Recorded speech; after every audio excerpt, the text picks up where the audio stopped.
Dahulu kala, di suatu desa kecil dekat lembah yang asri, tersebutlah dua bersahabat bernama Embro dan Pipo. Mereka adalah tipe pemuda yang berambisi untuk menjadi orang terkaya di desanya. Mereka kerap membicarakan impian dan ambisi mereka itu akan kekayaan, kehidupan, dan gaya hidup yang ingin mereka miliki nantinya.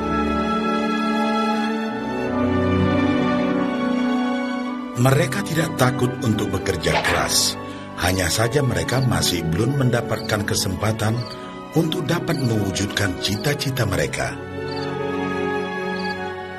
Tanpa putus asa, mereka terus mencari dan mencoba gagasan-gagasan baru untuk mendapatkan kesempatan tersebut.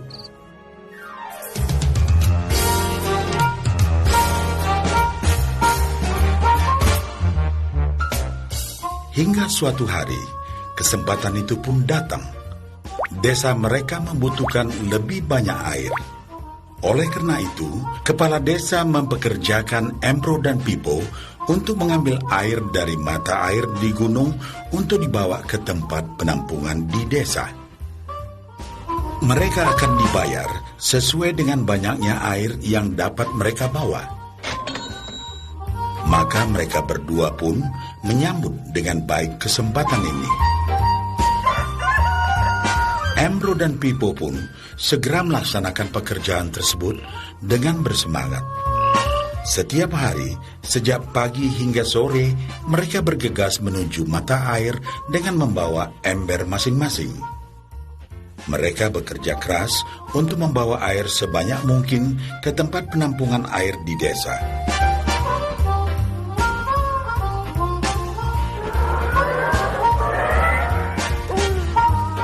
Menjelang sore hari, mereka pun pulang dengan membawa upah dari hasil jerih payah mereka hari itu. Embro merasa puas sekali dengan pekerjaannya itu dan besarnya upah yang ia dapatkan. Dia yakin bahwa dengan pekerjaannya ini, ia bisa segera mewujudkan cita-citanya. Bahkan untuk menambah penghasilannya, Embro membuat ember yang lebih besar agar dapat lebih banyak membawa air.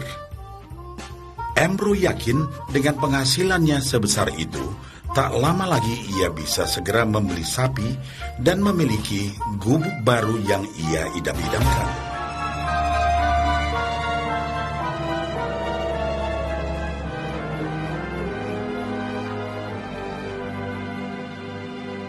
Lain halnya dengan Pipo. Dia merasa tidak nyaman dengan cara yang mereka lakukan itu. Ia mencari cara yang lebih nyaman untuk mendapatkan lebih banyak uang.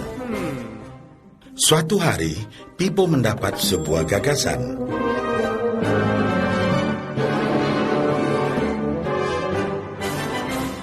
Ia berniat membangun sebuah saluran pipa yang akan mengalirkan air dari mata air langsung ke tempat penampungan air di desa.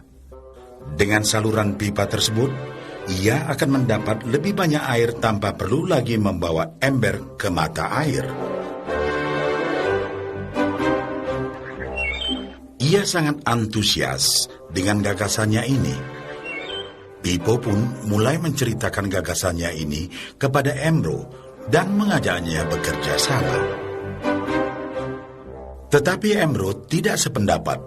Ia bahkan mentertawakan gagasan Pipo tersebut karena merasa dirinya mampu mendapatkan lebih banyak uang. Embro pun lebih sering lagi mengambil air dengan ember dan bahkan menggunakan ember yang lebih besar agar dapat membawa lebih banyak air ke desanya. Dengan cara ini, Embro yakin penghasilannya akan meningkat.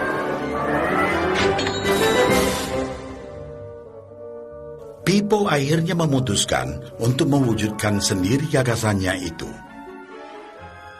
Dia mengerti bahwa tidaklah mudah untuk membangun dan menyelesaikan saluran pipa tersebut. Dibutuhkan beberapa tahun untuk bisa menyelesaikan dan menikmati hasilnya. Namun tekadnya telah bulat. Ia pun tetap bekerja mengangkat air dengan ember setiap hari seperti biasa.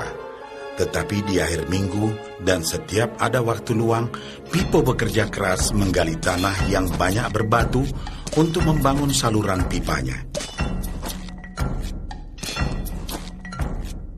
Pada bulan-bulan pertama, hasilnya hampir tidak kelihatan.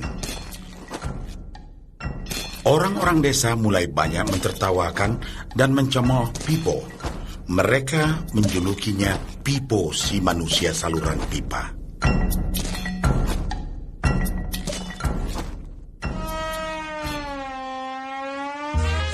Sementara itu, penghasilan Embro telah meningkat 2 kali lipat.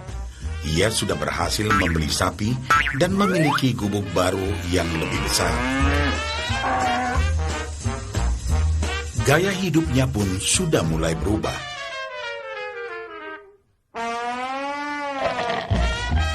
Ia sering menghabiskan waktu sepulang kerja di bar, menikmati hasil jerih payahnya mengangkat ember. Namun, tanpa disadari, badan Embro kini mulai jadi bungkuk karena begitu beratnya ia harus mengangkat ember besar setiap hari. Raut mukanya pun terlihat kelelahan.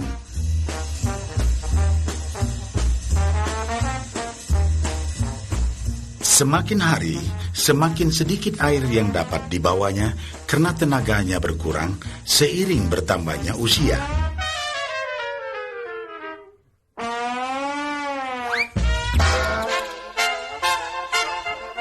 Bulan berganti bulan, tahun berganti tahun.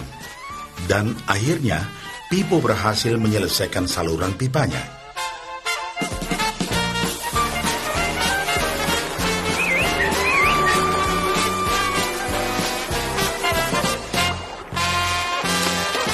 Kini, tanpa perlu bersusah payah mengangkat ember, Pipo akan mendapat lebih banyak uang berkat air yang terus mengalir memenuhi tong-tong air di tempat penampungan.